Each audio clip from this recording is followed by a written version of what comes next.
ஒரு தலைவராக மாறணும் உங்களுக்கு தேவை. ராஜன் வீரமர் எழுதிய பொக்கிஷமான புத்தகம் தேர்தலில் உறுதியாக வெற்றி பெறுவது எப்படி. இப்பவே ஆர்டர் பண்ணுங்க. 2 நாள் சிறப்பு பயிற்சியிலையும் கலந்துக்கங்க.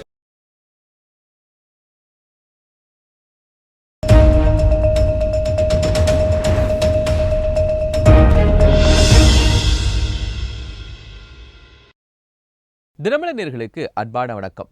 பவர்ட் பை ராஜன் வீரமர் எழுதிய தேர்தலில் உறுதியாக வெற்றி பெறுவது எப்படி. இன்றைய அரசியல் சூழ்நிலை 2026 சட்டமன்ற தேர்தலை நோக்கி நகர்ந்து கொண்டிருக்கு. அதில் பிரதானமாக இருக்கக்கூடியது யார் பக்கம் அணி சேரப்போகிறார்கள். திமுக அணி அதே வலிமையோடு இருக்க போகிறதா, இல்லை அதிலிருந்து சில கட்சிகள் வெளியே வர போகிறாங்களா, வந்தால் யாரோடு இணைய போகிறாங்க, அந்த கால்குலேஷனில் தவேகாவுடைய முயற்சி எப்படி இருக்குது. பிரதானமாக ஒரு தேசிய கட்சியான காங்கிரஸ் கட்சியை தன் பக்கம் கொண்டு வரணுங்கிற முயற்சி தவேகாவிடம் இருக்கிறது அப்படிங்கிற பேசுபொருளும் இருக்கிறது. இல்லை குறிப்பாக காங்கிரஸ் கட்சிக்கு 50 இடங்கள் அப்படிங்கிறது பேசு பொருளாக மாறி இருக்கு. இது சார்ந்த நம்ம விவாதத்தை கட்டமைத்திருக்கிறோம்.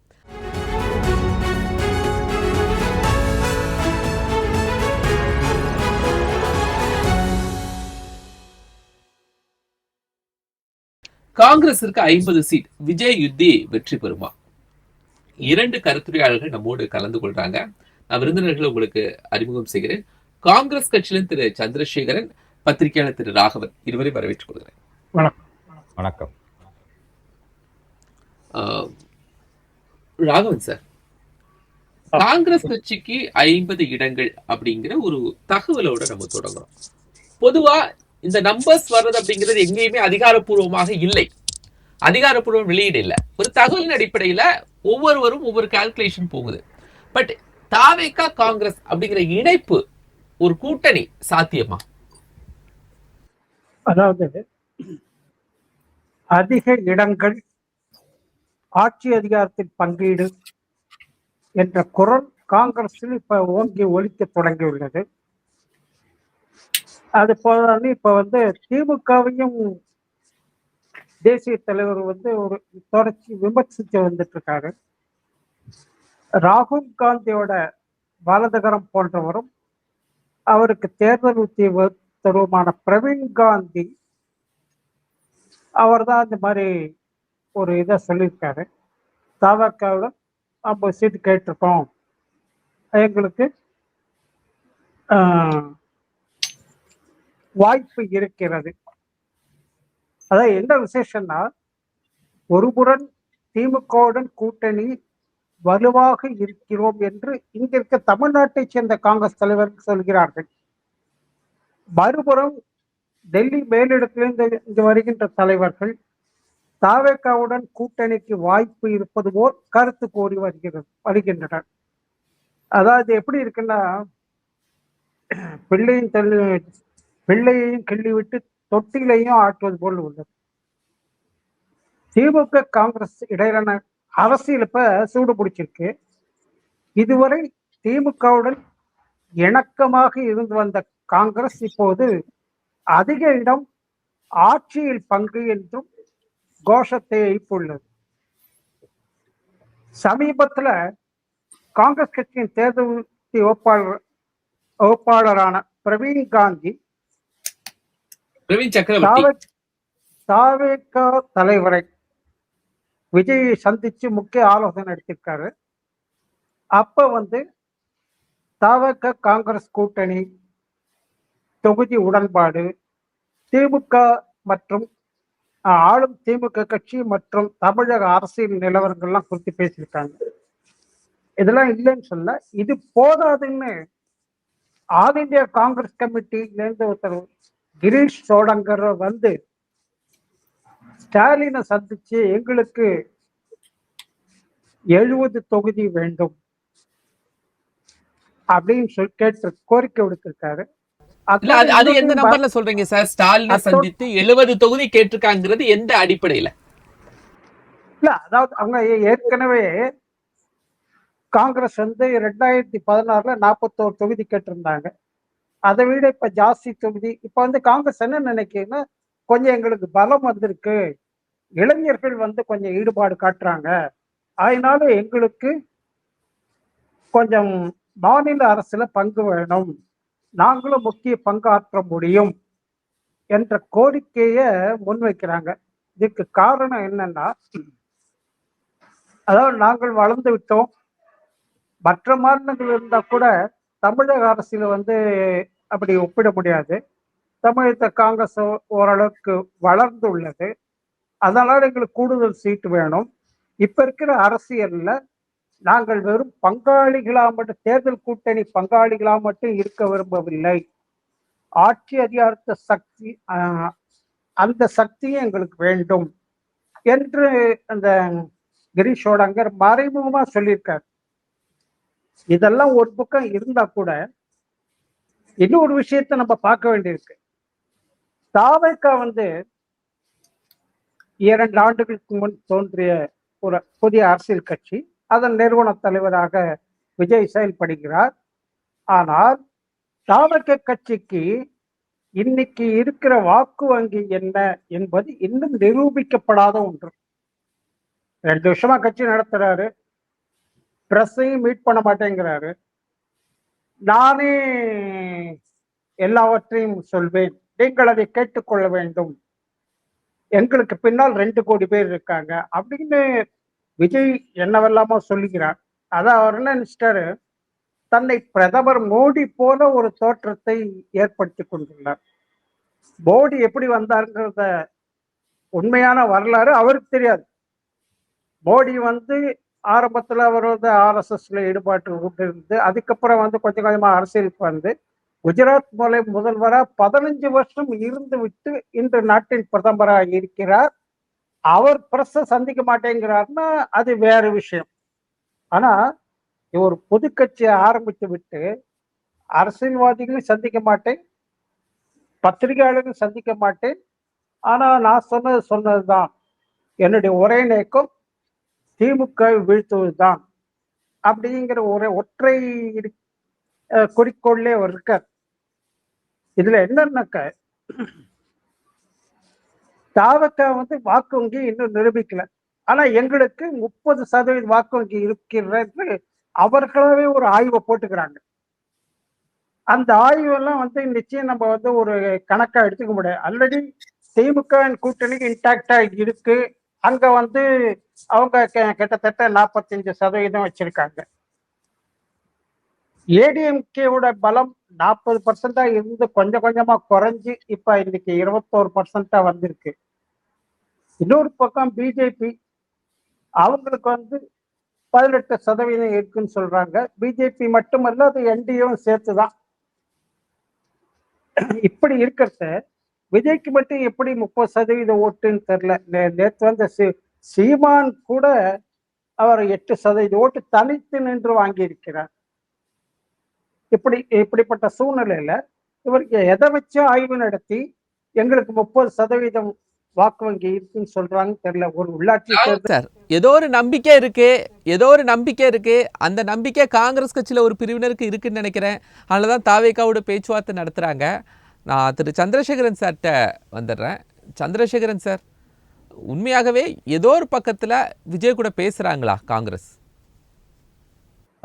இல்லை, காங்கிரஸ் கட்சியை பொறுத்தவரை எந்த காலத்திலும் ஒரு மறைமுக பேச்சுவார்த்தை என்பதை நடத்தியதே இல்லை. இன்றைக்கு வருகின்ற செய்திகள் அனைத்துமே யூகங்களின் அடிப்படையில் பேசப்படுபவை அல்லது வெளிவருபவை தான். நீங்க திரு பிரவீன் சக்கரவர்த்தி கூட மீட் பண்ணார்னு ஒரு தகவல் இருந்துச்சே தவிர, இதை சந்தித்தார் என்ற தகவலை தாவேகா தெரிவிக்கவில்லை, அவர்கள் தரப்பிலிருந்து தெரிவிக்கவில்லை. நான் சந்தித்தேன், இன்ன பேசினேன் என்று கூட அவரும் தெரிவிக்கவில்லை. ஒன்று, அதாவது இப்பொழுது வருவதெல்லாம் பாத்தீங்கன்னா விருப்பம், அவரவர்களுடைய விருப்பம். அதாவது திரு பிரவீன் சக்கரவர்த்தியாக இருக்கட்டும் அல்லது வேறு யாராவது காங்கிரஸ். முதல்ல பிரவீன் சக்கரவர்த்தி காங்கிரஸ்ல என்ன பொறுப்புல இருக்கார் சார்? ராகுல் காந்தியுடைய வலதுகரம்னு ராகவன் சார் சொன்னாங்க. பட் கட்சியில ஒரு பொறுப்பு இருக்கும். இல்ல, அதாவது காங்கிரஸ் கட்சியில் பல்வேறு அணிகள் இருக்கின்றன. நான் கூட தமிழக காங்கிரஸ் கட்சியினுடைய கலைப்பிரிவோட தலைவர். அது மாதிரி அகில இந்திய அளவுல ஒரு பொறியாளர் அணி என்று இருக்கிறது. அந்த அணியில் இவர் இருக்கிறார், அவ்வளவுதான். அந்த அணியின் உருவாக்கியவராக அல்லது இருக்கிறார். ஏற்கனவே ஒரு முறை இவரை வெளியில் சென்று விட்டு மீண்டும் வந்தவர் தான், காங்கிரஸ் கட்சிக்குள் வந்தவர் தான். வியூக வகுப்பாளரோ அல்லது ராகுல் காந்தி அவர்களுடைய அட்வைசரோ அந்த மாதிரி பொறுப்பு எந்திலும் இல்லை என்பதை முதல்ல நான் இங்க பதிவு செய்ய விரும்புறேன். அவர் ஒரு பல்வேறு அணிகள் இப்ப காங்கிரஸ் கட்சியில இருக்கு. அதுல ஒரு அணி பிரிவோட ஒரு தலைவராக இருக்கிறார். அவ்வளவுதான். அதுல அதுல வேற எந்த பொறுப்பும் கிடையாது. இரண்டாவது, தமிழ்நாட்டின் கூட்டணி என்று எடுத்துக்கொண்டால், ஒரு கட்சியுடன் கூட்டணி என்று எடுத்துக்கொண்டால், அது எப்படி இருந்தாலும் காங்கிரஸ் கட்சியினுடைய தமிழக தலைவர் கலந்தாலோசிக்கப்பட்டு அகில இந்திய தலைமைதான் முடிவு செய்யும். தமிழக காங்கிரஸ் தலைவர் கூட கூட்டணியை பற்றி இறுதி செய்து அறிவிக்க முடியாது எங்களுடைய. ஏனென்றால் இது தேசிய கட்சி, இங்கும் அப்படித்தான், பாஜகவிலும் அப்படித்தான். ஏனென்றால் அமித்ஷா வருகிறார், அது மாதிரிதான் இங்கு ஒரு தேசிய கட்சியின் கட்டமைப்பு என்பது. கூட்டணி இறுதி செய்வது என்பது அகில இந்திய தலைமை தான் இறுதி செய்யும். அதே போல சீட்டு, இவ்வளவு சீட்டு 70 சீட்டுக்கு, அதாவது முன்பு அவர் கூட ஒரு தவறான தகவலை குறிப்பிட்டார். அதாவது கிரீஷ் சோடங்கர் தலைமையிலான குழு சந்தித்த போது, முதல்வரை சந்தித்த போது 70 தொகுதிகளுக்கான பட்டியலை கொடுத்ததாக கேட்டதாக ஒரு தகவலை தெரிவித்தார். இல்லை, அதாவது இது மாதிரி வியூகங்கள், இது மாதிரி எல்லாம் ஒரு வதந்திகள் வந்து கொண்டிருந்த பொழுது, கூட்டணி சம்பந்தமான குழப்பமான செய்திகள் வந்து கொண்டிருந்த பொழுது, அதற்கு ஒரு முற்றுப்புள்ளி வைக்க வேண்டும் என்பதற்காக அகில இந்திய அளவில் ஒரு குழு அமைத்து 5 பேர் கொண்ட குழு சென்னைக்கு வந்து முதலமைச்சரை ஒரு மரியாதை நிமித்தமாக முதல் கட்டமாக சந்தித்து கூட்டணியை இறுதி செய்தது, உறுதி செய்தது. அது மட்டுமல்ல, அடுத்த கட்டமாக திமுக தலைமையில் ஒரு பேச்சுவார்த்தை, கூட்டணியை இறுதி செய்தது உறுதி செய்ததுன்னு சொல்றீங்க இல்லையா? அது ஆல்ரெடி உறுதி செய்தது இறுதி செய்தது தானே. இவங்க சந்திச்சுதான் உறுதியும் இறுதியும் செஞ்சாங்களா? இல்ல, அதுதான் நீங்க இப்ப இதெல்லாம் கேக்குறீங்கல்ல. ஏன் உறுதி செய்ய வேண்டிய கட்டாயம் ஏற்பட்டது, ஏன் இறுதியாக தெரிவிக்க வேண்டிய கட்டாயம் ஏற்பட்டதுன்னா காரணம் இதுதான். இந்த மாதிரி பாஜகவுடன் பேச்சு நடத்துகிறீர்களா, வெளியில் வருகிறார்களா இந்த கூட்டணியில் இருந்து, இந்த மாதிரி தகவல்கள் எல்லாம் பரவும். சீட் எண்ணிக்கை இருக்குல்ல, இப்ப 63 இடங்கள், 41 இடம் 2016, அதுக்கப்புறம் 25 இடங்கள் அப்படின்னு திமுக குறைச்சிட்டே வருது காங்கிரஸுக்கான சட்டமன்ற உறுப்பினர்கள் சீட்டை. சோ நாங்க வளர்ந்து இருக்கிறோம், ஒருவேளை எண்ணிக்கை அதுக்கு ஏற்ற மாதிரி வளர்ச்சியா கொடுக்கலன்னா உறுதியானது இறுதியானது அப்படின்னே காங்கிரஸ் இருக்குமா?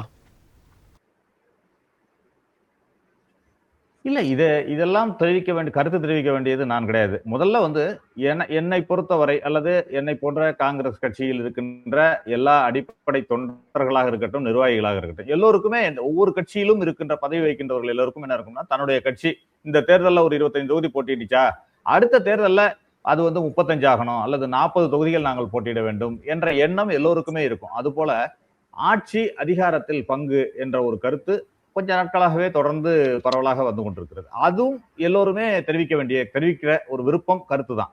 அது வந்து எப்படி என்று சொன்னால், கூட்டணி உறுதியாகி இறுதி செய்யப்படும் வரை, இவ்வளவு தொகுதிகள் என்று முடிவு செய்யப்படும் வரை, எவ்வளவு தொகுதிகள் என்று சொல்வதற்கான உரிமையும் கருத்தும் ஒரு எல்லோருக்கும் இருக்கு. எனக்கு கூட இருக்கு. எனக்கு வந்து காங்கிரஸ் கட்சி ஒரு 50 தொகுதிகளுக்கு மேல் போட்டியிட வேண்டும், அட்லீஸ்ட் ஒரு மாவட்டத்திற்கு 2 தொகுதிகள் போட்டியிட வேண்டும், இப்படி எல்லாம் எனக்கு விருப்பங்கள் இருக்கின்றன. ஆனால் அதை உறுதி செய்ய வேண்டியது யார், இறுதி செய்ய வேண்டியது யார், அந்த சூழ்நிலைக்கு ஏற்ப முடிவு செய்யப்படும். ஏனென்றால் நீங்க வந்து ஒரு கூட்டணியில எத்தனை கட்சிகள் இருக்கின்றன, அந்தந்த கூட்டணி கட்சிகளுக்கான பலம் என்ன, எந்தெந்த மாவட்டத்தில் யார் போட்டியிட்டால் வெற்றி வாய்ப்பு இருக்கும் என்பதையெல்லாம் ஒரு கூட்டணி தலைவர்கள் உட்கார்ந்து பேசி இறுதி செய்ய வேண்டிய ஒரு தகவல். அந்த நேரத்தில் தான் அது முடிவு செய்யப்படும். அப்பொழுது முடிவு செய்து அறிவிக்கப்பட்ட பிறகு நான் அதை சொன்னேன்னு வச்சுக்கோங்க, அது வந்து கட்சி விரோத நடவடிக்கை.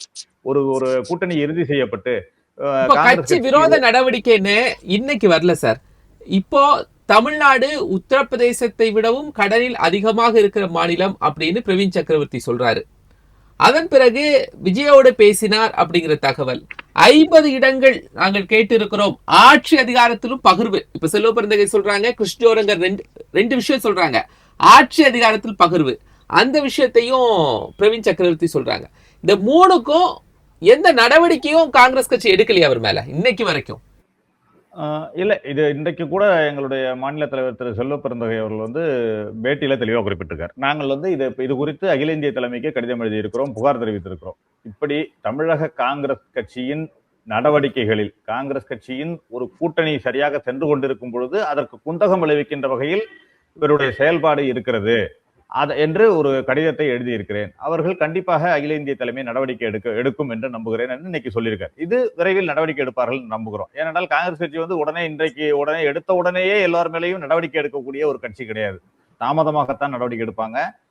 ஈவன் நீங்க சசி தரூர் வந்து 2-3 முறை பாஜகவை புகழ்ந்து சொல்லியிருக்கிறார், மோடியை புகழ்ந்து சொல்லியிருக்கிறார், மோடியுடைய கூட்டத்தில் போய் கலந்து கொண்டிருக்கிறார், காங்கிரஸ் கட்சியே கலந்து கொள்ளாத போது இவர் கலந்து கொண்டிருக்கிறார். இது மாதிரி பல நடவடிக்கைகள் இருக்கின்றன, அவர் மீது பல நடவடிக்கைகள் இருக்கின்றன. ஆனாலும் அவர் மீது இன்று வரை நடவடிக்கை எடுக்கப்படவில்லைங்கிறதையும் நான் இங்க குறிப்பிட விரும்புறேன். அதுபோல காங்கிரஸ் கட்சி ஒரு ஜனநாயகத்தின் மீது நம்பிக்கை உள்ள கட்சி, அதீத ஜனநாயகத்தின் மீது நம்பிக்கை உள்ள கட்சி, எல்லோரும் கருத்து சுதந்திரம் உள்ள கட்சி, எல்லோரும் கருத்துக்களை தெரிவிப்பதில் எந்த விதமான மாற்று கருத்தும் கிடையாது, கருத்துக்களை தெரிவிப்பார்கள். அதே நேரத்தில் ஒரு குறிப்பிட்ட ஒரு காலக்கெடுவில் ஒரு எல்லை மீறி செல்லும் பொழுது அதன் மீது நடவடிக்கை எடுக்கப்படும். அந்த ஒரு கட்டத்திற்கு இன்றைக்கு வந்திருக்கிறது இந்த சம்பவம் என்றுதான் நான் நினைக்கிறேன். விரைவில் நடவடிக்கை எடுக்கப்படும் என்றுதான் நான் நம்புறேன். ஒருவேளை பிரவீன் சக்கரவர்த்தி போன்றவர்கள்லாம் நாங்க நிறைய இடத்துல போட்டியிடணும், காங்கிரஸ் கட்சியினுடைய அடிப்படையான விஷயம் தமிழ்நாட்டுல ஒரு நல்லாட்சி கொடுக்கணும், ஆட்சி அதிகாரத்தில் பகிர்வு, அந்த காங்கிரஸ் அடிப்படை கொள்கைகளை எழுப்புறதுனால அவர் மேல எந்த நடவடிக்கை எடுக்கலையா? இல்லை, அப்படி கிடையாது. அது எல்லோரும் சொல்வதற்கான உரிமை இருக்கு. இப்ப நான் தான் சொல்றேன்ல, இப்ப காங்கிரஸ் கட்சி அதிக இடங்களில் போட்டியிட வேண்டும்னு நான் தெரிவித்தா அது கட்சி விரோத நடவடிக்கை கிடையாது. அதே நேரத்தில் காங்கிரஸ் கட்சி ஒரு அதிகாரத்தில் பங்கு பெற வேண்டும் என்ற விருப்பம் எனக்கு இருக்கிறது என்று தெரிவித்தால் அது கட்சி விரோத நடவடிக்கை கிடையாது. அதே நேரத்தில் இன்றைக்கு அவர் தெரிவித்திருக்கிற சில கருத்துக்கள் சொன்னீங்கன்னா, தாவேகாவுடன் பேச்சுவார்த்தை நடத்துகிறோம் அப்படிங்கிற ஒரு தகவல், கூட்டணி இங்கு நாங்கள் இருக்கும் பொழுதே அந்த கூட்டணியில் சேர வேண்டும், அந்த கூட்டணியில் சேர்ந்தால்தான் நாம் வலிமை, இப்படியெல்லாம் கருத்துக்களை தெரிவிப்பதில் தான் முரண் இருக்கிறதுன்னு சொல்றேன். அது மட்டுமல்ல, இன்றைக்கு நீங்க சொல்றீங்க இந்த உத்தரப்பிரதேசத்தையும் தமிழ்நாட்டையும் கம்பேர் பண்ணி அவர் சொன்னதே மிகவும் மிகவும் தவறான கருத்துன்றது என்னுடைய கருத்து. ஏனென்றால் உத்தரப்பிரதேசத்தையும் தமிழ்நாட்டையும் எந்த அளவிலும் கம்பேர் பண்ண முடியாது. இன்றைக்கு தமிழ்நாட்டின் ஜிடிபி எந்த அளவில் இருக்கிறது? ராகுல் காந்திக்கு தெரியும்ல. பிரவீன் சக்கரவர்த்தி ஒரு ட்விட் போட்டார்னா அது திரு ராகுல் காந்திக்கு தெரியும், சோனியா காந்திக்கு தெரியும், மல்லிகார்ஜுன கார்கேக்கு தெரியும், பிரியங்கா காந்திக்கு தெரியும். அவங்க எல்லாம் அமைதியா தானே இருக்காங்க. இல்ல நீங்க அவர்கள் ட்விட் போடுறதையும் இவர்கள் அதை ரியாக்ட் பண்ணிட்டு இருக்க முடியாது. ஒரு தலைவர் யாரோ ஒருவர் கட்சியில ஏதோ ஒரு பொறுப்பில் இருப்பவர் நான் ஒரு ட்விட் போடுறேன் அப்படின்னு சொன்னா, நானும் இன்றைக்கு தமிழ்நாட்டுல ஒரு மாநில அளவுல ஒரு பொறுப்புல இருக்கேன், நான் ஒரு ட்விட் போடுறேன் கட்சி விரோதமாக, அது இல்ல தேசிய அளவில் பொறுப்பில் இருந்தால் கூட அது மாதிரி ஒரு நூற்றுக்கணக்கான பேர் இருக்காங்க. எல்லாரோட ட்விட்டுக்கும் ஒரு அகில இந்திய தலைவர் ரியாக்ட் பண்ணணுங்கிற அவசியம் இல்லை. ஆனால் அதே நேரத்துல இன்னைக்கு மாநில தலைவர் ரியாக்ட் பண்ணிருக்காரு, அவருடைய இதுக்கு ரியாக்ட் பண்ணிருக்காரு. இன்றைக்கு தமிழ்நாட்டையும் உத்தரப்பிரதேசத்தையும் கம்பேர் எப்படி பண்ண முடியும்னு கேட்டிருக்காரு, கேள்வி எழுப்பியிருக்காரு. அது சம்பந்தமான நடவடிக்கை எடுக்க வேண்டும்னு அகில இந்திய தலைமைக்கு கடிதமும் எழுதியிருப்பதாக சொல்லியிருக்காரு. கண்டிப்பாக அதன் மீது நடவடிக்கை எடுக்கப்படும் என்றுதான் என்னுடைய நம்பிக்கையும். இன்றைக்கு தமிழ்நாட்டோட கடன் போன அதிமுக ஆட்சி விட்டு சென்ற பொழுது 4.6 இருந்துச்சு, இன்றைக்கு 3% அளவில் குறைக்கப்பட்டிருக்கிறது. அது போல தமிழ்நாட்டோட ஜிடிபி இன்றைக்கு உயர்ந்திருக்கிறது. நீங்க ஒரு மாநிலத்தின் கடன் என்பது அந்த மாநிலத்தோட ஜிடிபியை பொறுத்துதான் கடன் உங்களுக்கு வழங்கப்படுகிறது. அதே போல இன்றைக்கு எதை நீங்க கம்பேர் பண்ணிருக்கணும், இன்றைக்கு அகில இந்திய ஒரு காங்கிரஸ் கட்சிக்காரராக நீங்க கம்பேர் பண்ணணும்னா இன்றைக்கு தமிழ்நாட்டோட கடனையும் ஆல் இந்தியா கடனையும் கம்பேர் பண்ணிருக்கணும். இன்னைக்கு 60 வருஷ காங்கிரஸ் ஆட்சியில விட்டு சென்ற கடன் 55 லட்சம் கோடி தான். ஆனா இன்றைக்கு ஒரு 11 ஆண்டு கால மோடி ஆட்சியில அதை விட 3 மடங்கு கடன் அதிகரித்திருக்கிறது. ஒவ்வொரு தலையிலும் கடன் சுமை அதிகரித்திருக்கிறது மோடி ஆட்சியினால். இதனைத்தான் நீங்க கம்பேர் பண்ணிருக்கணும். ஆக நீங்க காங்கிரஸ்ங்கிறதுனாலதான் சார், இப்போ வேற யாரோ சொன்னாங்கன்னா பரவாயில்ல, காங்கிரஸ் சொல்லி இருக்கு, அதுக்குள்ளேயே நம்ம ஒரு காங்கிரஸ் கட்சிக்குள்ள இருக்கக்கூடிய விமர்சனம் செய்யறதை விட ஒரு மாறல் நடவடிக்கைகள் கூட எடுக்கலையே அப்படிங்கிற ஒரு விஷயத்துக்குள்ளதான் நம்ம பேசிக்கிட்டு இருந்தோம். பட் இப்ப தாவேகாவோட கூட்டணி அப்படிங்கிறதுக்கான சாத்தியம் இல்லை. கண்டிப்பாக இன்றைக்கு 2 சட்டமன்ற தேர்தல், ஒரு சட்டமன்ற தேர்தல், 2 பாராளுமன்ற தேர்தல், ஊரக உள்ளாட்சி தேர்தல், நகர்ப்புற உள்ளாட்சி தேர்தல், இடைத்தேர்தல்கள், இப்படி பல தேர்தல்களில் கிட்டத்தட்ட 22 வருஷத்துல, கடந்த 22 வருஷத்துல ஒரு தேர்தலை தவிர மற்ற தேர்தல்களில் எல்லாம் தொடர்ந்து இந்த கூட்டணி தொடர்ந்து கொண்டிருக்கிறது. தமிழ்நாட்டில் தொடர்ந்து கொண்டிருக்கிறது, வெற்றி கூட்டணியாக தொடர்ந்து கொண்டிருக்கிறது. அதைத்தான் நீங்க குறிப்பிடணும். கடந்த 4-5 தேர்தலில் வெற்றி கூட்டணியாக தொடரும் பொழுது அவரே கூட குறிப்பிட்டார், வலிமையான கூட்டணியிலிருந்து அதே கூட்டணி தொடருமா? நீங்க கூட கேள்வி வைக்கிறப்ப இந்த ஒரு வலிமையான கூட்டணியில் எல்லோருமே கேள்வி என்ன வைக்கிறாங்கன்னா, திமுக கூட்டணி ஒரு வலிமையான கூட்டணி, அந்த வலிமையான கூட்டணியிலிருந்து காங்கிரஸ் கட்சி வெளியேறுமா, அந்த கட்சி வெளியேறுமா? ஆக ஒரு வலிமையான கூட்டணி என்பதை எல்லோருமே ஒத்துக்கொள்கிறாங்க. வலிமையான கூட்டணியில இருந்து தமிழ்நாட்டுல ஒரு வலிமையான கட்சியாக மாறுமா அப்படிங்கிறது இருக்குல்ல, அந்த ஸ்டேட்மெண்ட் இல்ல நீங்க ஒரு கட்சி அதிக இடங்களில் போட்டியிட்டு வெற்றி பெற்றால் தானே வலிமையான கட்சியாக மாற முடியும். இல்ல நீங்க கட்சி என்பது வெற்றி ஒன்று இருக்கிறது, வெற்றி சதவீதம் எவ்வளவு என்பதை பார்க்கணும். நீங்க கடந்த தேர்தலில் கூட கடந்த தேர்தல் எல்லாம் பாத்தீங்கன்னா 61 தொகுதியில வாங்கி எவ்வளவு நாங்க வெற்றி பெற்றோம், 41 தொகுதிகள் பெற்று 63 தொகுதிகள் 5 தான் வெற்றி பெற்றோம். அதே மாதிரி 41 தொகுதிகளில் போட்டிட்டு 8 தொகுதிகளில் தான் வெற்றி பெற்றோம். ஆனால் இன்றைக்கு கடந்த தேர்தலில் பாத்தீங்கன்னா 25 தொகுதிகளில் போட்டிட்டு 18 தொகுதிகளில் வெற்றி பெற்றோம். கிட்டத்தட்ட 80% வெற்றி. ஆக வெற்றி சதவிகிதம் என்பதையும் நீ பார்க்கணும். ஒரு கட்சியில ஒரு So, கூட்டணி அதனால என்பது இந்த இதுதான் வேற வேற வேற கட்சி கூட எந்த பேச்சுவார்த்தையும் தேவையில்லை அப்படின்னு முடிவு பண்ணிட்டீங்க. இல்ல சரி, நான் தேவையில்லை திரும்ப என்பது வரேன் வேறு. சந்திரசேகரன் சார். தேவை இல்ல அதாவது இப்போது இருக்கின்ற கூட்டணி தொடர்கிறது. அப்படி இருக்கின்ற சூழ்நிலையில ஏன் அதர் ஆப்ஷனை பத்தி யோசிக்கணும்ன்றதுதான் கேள்வி இங்க. ராகவன் சார், ஆ. வேற ஆப்ஷன் தேவையில்லை அப்படிங்கிறாங்க. ஆனா ஏன் இவ்வளவு பேச்சுவார்த்தை இருக்கணும்? தேசியத்துல இருந்து ஒரு தலைவர் பேசுறாரு, அவர் பேசுறத இங்க இருந்து தமிழ்நாட்டுல இருந்து எதிர்க்கிறாங்க, ஏன்? அதாவது மேலிடத்தோட ஒப்புதல் இல்லாமல் அனுமதி இல்லாமல் ஒரு தேசிய அங்கேருந்து ஒரு தலைவர் வந்து இங்க இருக்கிற அரசியல் தலைவர்ல பேசி இருக்க முடியாது. ஆனால் காங்கிரஸோட எண்ணம் என்னன்னா, இந்த தடவை திமுக கூட்டணியில அதிக இடங்கள் கேட்டு வாங்க வேணும் அப்படிங்கிறது ஒண்ணு. அவங்களுக்கு அதிக இடங்கள் தான் தேவை. ஆட்சியில் பங்கு என்று ஏன் கேட்கிறார்கள் என்றால், இப்ப வந்து திருமாவளவன் கூட எங்களுக்கு ஆட்சியில பங்கு வேணும்னு ஆரம்பிச்சாரு. ஸோ விசிக போன்ற கட்சிகளே இந்த கோரிக்கை விடும்போது நம்ம மௌனமா இருந்தா அதை பற்றி கேள்வி எழுப்பார்கள் என்று அது போன்ற ஒரு கேள்வியை காங்கிரஸ் இப்ப எழுப்புது. ஆனா முதல்வர் வந்து ஆட்சியில பங்கு கிடையாது என்ற உறுதியான நிலையில் இருப்பதாகத்தான் தெரிகிறது. ஒன்று, இப்ப வந்து திமுகவோட ஸ்டாண்ட்லன்னா திமுக கூட்டணி வலுவாய் இருக்கு, அதுல காங்கிரஸ் இருக்கு. ஒரு பக்கம் திமுக கூட்டணி வலுவா இருக்கு, இன்னொரு பக்கம் அதிமுக பாஜக கூட்டணி. அடுத்து விஜய் தலைமையிலான தாவேக்கா இருக்கு. ஆனா இன்னை வரைக்கும் விஜய் என்ன சொல்றாருன்னா திமுக தான் எனக்கு எதிரி அப்படின்னு சொல்றாரு. அதிமுக வந்து ஒரு களத்திலே இல்லை, அந்த கட்சி அதிருப்தியாளர் வாக்கை எப்படியாவது வாங்கணுங்கிறதுக்காக ஜாஸ்தி விமர்சிக்காம இருக்காரு.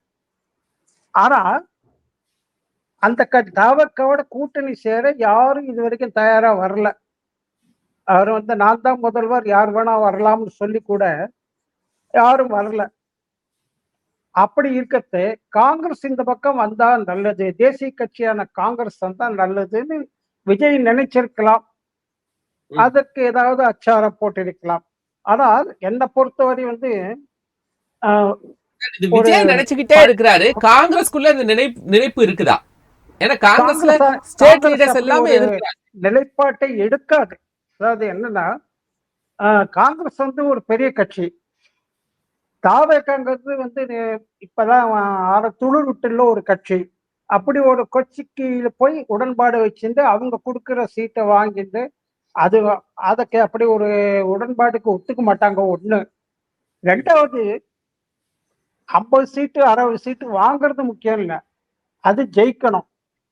தாவேக்காவே அவர்களது வெற்றியை கேள்விக்குறியா இருக்கும்போது அங்க போய் கூட்டு சேர்ந்து எங்களுக்கு 50 சீட்டு கேட்டு வாங்கி அதை ஜெயிக்க முடியுமா என்பது கேள்விக்குறிதான். ஆனா அதே நேரத்துல திமுக கூட்டணியில் இருந்தாங்கன்னா வெற்றி அவங்களுக்கு உறுதி. ஸ்டாலினோட நிலைப்பாடு என்னன்னா, வரும் தேர்தல் வந்து 2026 முக்கியமான தேர்தல். ஏன்னாக்க கிட்டத்தட்ட 4 முனை போட்டி. அதுல தாவேக்கா விஜய் வந்து ஒரு புதுசா கட்சி ஆரம்பிச்சு புதிய ஒரு அழுத்தத்தை கொடுக்கிறார். இவங்கெல்லாம் சமாளிக்கணும்னா 234 தொகுதியில் நின்னா குறைந்தது 200-210 தொகுதிகளா ஜெயிக்கணுங்கிறது. அப்படிங்கிறத ஜெயிக்க முடியுமா என்று பார்த்துதான் சீட்டுகளை ஒதுக்குவார்னு நினைக்கிறேன். ஏன்னா சென்ற முறை காங்கிரஸுக்கு வந்து 25 தொகுதி ஒதுக்கினா கூட 18 தான் அவங்களால ஜெயிக்க முடிஞ்சது. இப்ப 41 சீட்டு கொடுக்குறாங்கன்னு வச்சுங்க, அதுல அவர்களால ஒரு 20-25 சீட் தான் ஜெயிக்க முடியுதுன்னா 15 சீட்டு இடம் வீணாயிடும். அந்த இடத்துல அந்த கூட்டணி ஜெயிக்க முடியாது, வேறு கூட்டணி தான் வரும். ஸோ இது வந்து ஒரு முக்கியமான பலப்பரீட்சைக்கான ஒரு தேர்தல். அதனால்தான் திமுக வந்து கொஞ்சம் யோசிச்சு பார்த்துதான் அவங்களுக்கு சீட்டு கொடுக்கும். இருந்தாலும் இவங்க என்ன நினைக்கிறாங்க, தாவேக்காக்கு வாய்ப்பு எங்களுக்கு இன்னொரு ஆப்ஷன் இருக்கு என்று சொல்லிக் கொள்வதன் மூலம் இங்க சீட்டு பேரத்தை அதிகரிக்கிறதுக்காக ஒரு உத்தி தான் அப்படின்னு நினைக்கிறேன். நிச்சயம் தாவேக்காக்கு அவங்க போக மாட்டாங்க. சந்திரசேகரன் சார், அது சீட் பேரத்துக்கான யுத்தி தானா? எல்லாரும் அதான் சொல்றாங்க. இல்ல அது வந்து நீங்க சீட் பேரத்துக்கான யுக்தின்னா அது தமிழக காங்கிரஸ் தலைமையே சொல்லியிருக்கணும். இது மாதிரி ஏதாவது எங்களுக்கு ஆப்ஷன் இருக்கு, நாங்க போறோம்லாம் சொல்லியிருக்க முடியும். யார் வேணாலும் சொல்லியிருக்க முடியும். இது அவர் சரி, இப்ப திமுக தொடர்ந்து கிருஷ்ணோடங்கர் சொல்றாரு, செல்வ பெருந்தகை சொல்றாங்க, ஆட்சி அதிகாரத்தில் பகிர்வு. இது திமுகவுடைய விருப்பம் கிடையாது, ஆட்சி அதிகாரத்தில் பகிர்வு. அப்போ கூட்டணிக்கு விருப்பம் இல்லாத ஒரு விஷயத்தை ரெண்டு பேரும் பேசுறாங்களே. இல்ல ஏன் விசிக கூட தான் பேசினாங்க. அதே மாதிரி கம்யூனிஸ்ட் கட்சிகள் கூட சில சமயங்கள்ல சொல்லியிருக்காங்க. ஆனா ஒரு நுட்பமான விஷயத்தை சந்திரசேகரன் சார் நீங்க கவனிச்சுக்கணும். தமிழ்நாட்டில் இருக்கக்கூடிய அரசியல் கட்சிகள்ல இல்லைன்னா கூட்டணி அமைக்கிறதுல விஜய் மட்டும்தான் சொல்லியிருக்காரு, ஆட்சி அதிகாரத்தில் நாங்கள் பகிர்வு கொடுப்போம். எடப்பாடி பழனிசாமியும் சொல்லல, ஸ்டாலினும் சொல்லல. அப்போ கிருஷ்ணோடங்கரும் செல்வ பெருந்தகை சொல்லக்கூடிய ஆட்சி அதிகாரத்தில் பகிர்வு அப்படிங்கிற ஸ்டேட்மெண்ட் ரொம்ப முக்கியமானதா இருக்குல்ல.